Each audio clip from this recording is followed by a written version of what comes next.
Nanally is one of the strongest DPS character at launch, but only if you understand her kit and build her correctly. So let's start with her kit. Her basic attack, Colucci's secret skill, are just anima damage basic attacks. The only thing you really need to know is that dodging does not interrupt the combo, and also you can optimize her basic attack damage if you are in her ult, but more than that.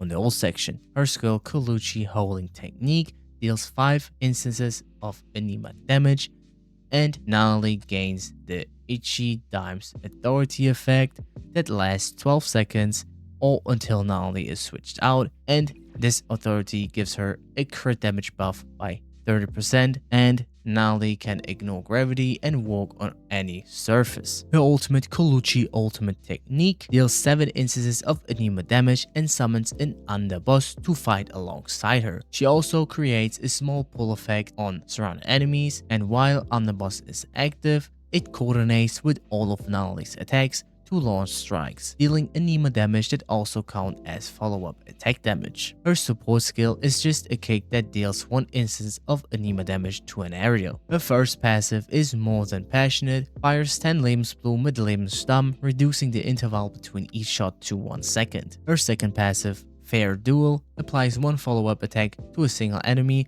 dealing anima damage whenever any character in the team deals 1 instance of Esper Cycle damage to an enemy, while an Itchy Dimes authority state triggers up to once every 2 seconds. For a possible rotation, you start with the main character, Alt E, then go into Xingwan to get the crit damage buff from the anima set. You can also Alt E depending on if you have her Dupe 1, then you could also technically save it because you could get hit in Nanally's ult and then you can instantly full heal. Then you swap into Sakari to get Hexed and also the ultimate to get the attack buff into Nanally, then you E, Alt, R if you have her signature, basic attack till the Luffy attack, then you dodge to cancel it and repeat. I do believe that cancelling the Luffy attack into an early end animation is stronger than letting it through, but if I'm wrong, please correct me. The rotation, you instantly get 2 Blossoms, Hex, and Nanally full buffed, so that is 1 rotation. Now let's go over her build. For weapons, ready,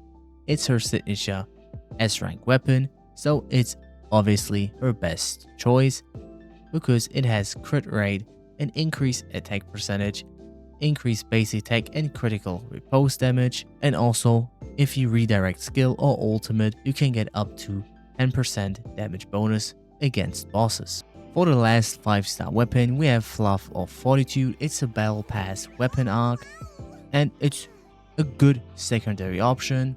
Said you want to run the anima set that gives her 10% anima damage and also 56% crit damage when you have it full stacked. For her catcher it, you want to have an anima damage bonus as main stat, and for your subset you want to have crit damage, attack, crit rate, and your last slot could either be damage percentage or cycle intensity. Why wouldn't you run crit damage for example as your main stat? Because anima damage actually does more damage than crit, so for every DPS character make sure you get the elemental bonus as the main stat on your catcher. That is also based on some testing I did, and also I asked around, and that did said that elemental damage is better at least right now, but of course on some other characters, especially support, you don't need to run elemental bonus and it's probably not the best option. But for DPS character, make sure you get the elemental damage bonus as your main stat on your catcher. Now for her modules, keep in mind that you need 1 of each of those 4 to get this set bonus, and also slot as much type 2 modules as possible in, because for each one you get a crit rate bonus by 6%. So this build and this place order is the best you can run since you have 5 tier type 2 modules and also the set active. For substat, how I said, crit rate, crit damage, attack is always good to have. Damage percentage is the closest you can get to elemental damage, but also cycle intensity is a stat that you can run on her if you don't have something better, because it will boost the damage you will do with your Esper Cycle Blossom. Let's go over her dupes real quick.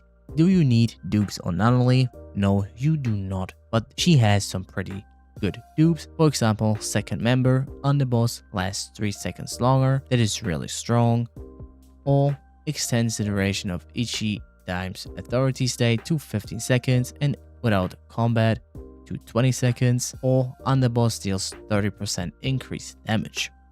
So if you get a dupe on her, it's not a big of a deal and you shouldn't be sad about it because her dupes are pretty good, but you do not need any dupes for her to work really good and do a lot of damage. For her skills, you want to prioritize basic attack and ultimate, and then skill and then support skill. Make sure to get to 2 passives as fast as possible. And for the support skill, it's probably best to leave it at something around 4 to 8 depending on where you are at the game. So I think early on 5 to 6 is probably more than enough, and focus on your basic attack and ultimate and then on your skill. Now for Nanally's best team.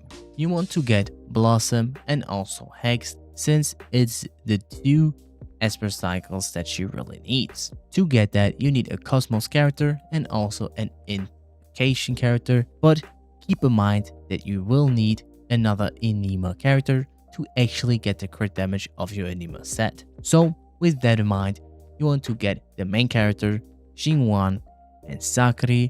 If you don't have Sakura, you can play Atla to get a bit more survivability with Atla's shield, but more damage is always better, especially if you have Xingwan's Dupe 1 that will also be able to heal, and the main character at max 2 will also heal a little bit too. So this team is the best one, and once Hotori comes out, she will replace the main character, and then Nanally has the best team in the game in my opinion, so she is really strong, and with Hotori, she has the best team in the game in my opinion. So for launch, you can run this team. In my opinion, a Darfidel team around this court is also pretty good for boss scenarios, but since you will lose on Blossom, this team is the highest damage output for Nanally as of right now. As for the last question of this video, is Nanally worth pulling? And honestly, I think she is. She has the best damage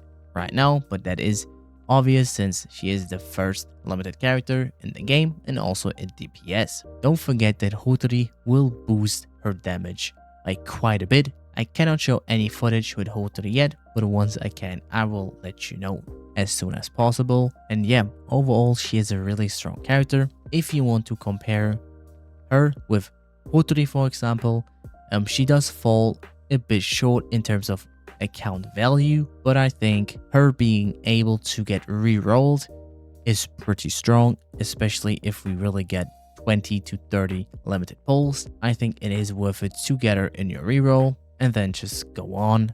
But honestly, you can also skip on Nanally since there are some other really good DPS character like Baixing or Haler to play on launch, and we don't have endgame yet to actually get the best team in the game, so you can also just run anything you really like. Overall speaking, she is a really strong character that will also get better with the next limited character, but you can also skip her and you don't have any disadvantage, at least long term. And that is it with my Nanally guide.